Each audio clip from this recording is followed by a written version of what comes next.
apologize. I'm half listening to my colleagues in the field and half trying to read the emails which are coming in, because there's now, well, not now, there has been since the beginning of this an enormous amount of email traffic involving the incidents themselves, involving people in search for missing relatives and friends.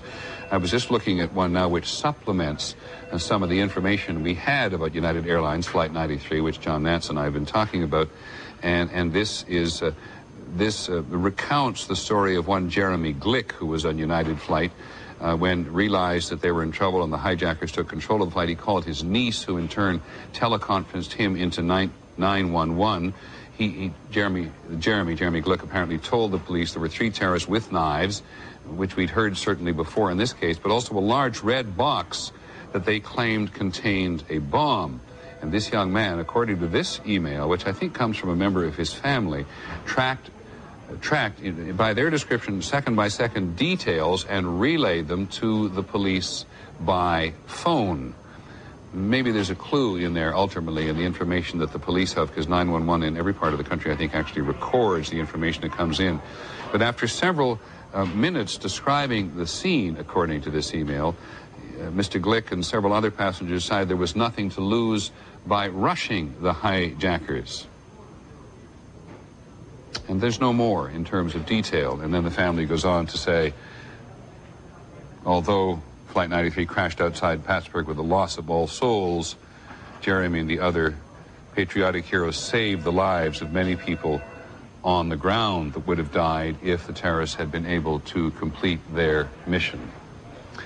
And there's the flag outside the Pentagon. I rather wish we'd caught that as it gone down, and maybe we did on tape. But there it is. That's what the firefighters were doing. They were putting a flag on the side of the Pentagon.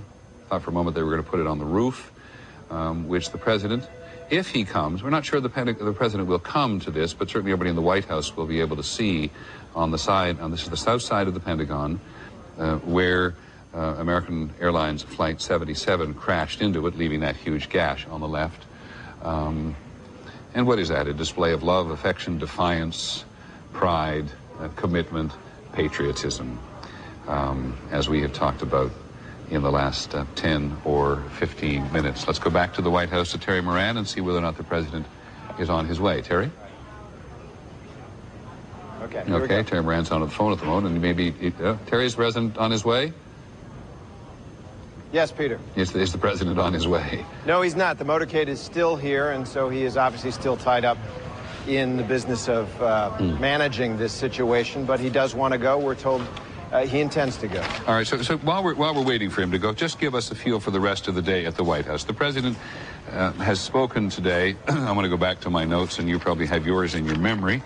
But among the things the president said today, that these men who commit these acts of terror are indeed acts of war. This is a different enemy. They operate in the shadows, and they have no regard for human life.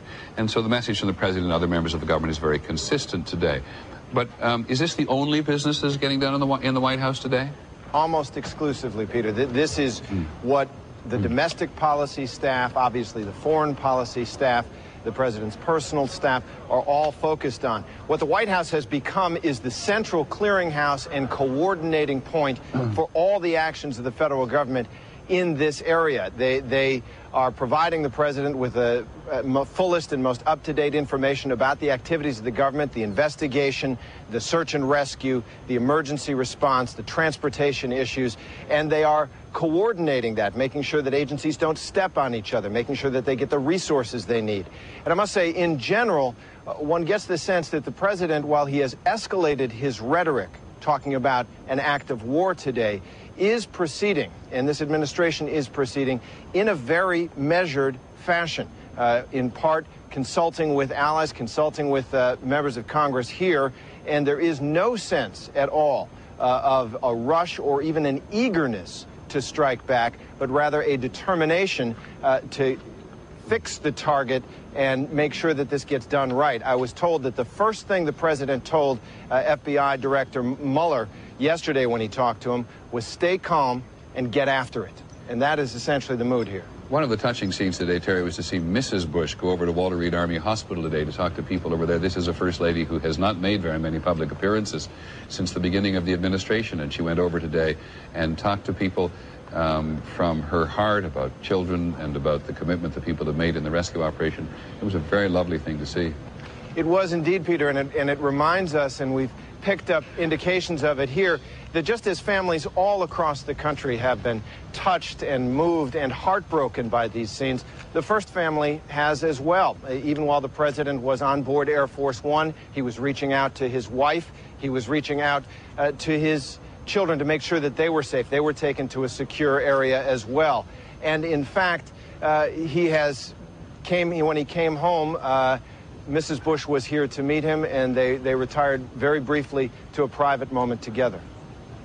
Okay, Terry, thanks very much. We had a quick glimpse of Mrs. Bush over there, and indeed, she, among other things, she had talked about how you talk to your children about the circumstances like this, and she said, sit down, make sure you talk to them, make sure you do as much as you can to help them understand that they are safe.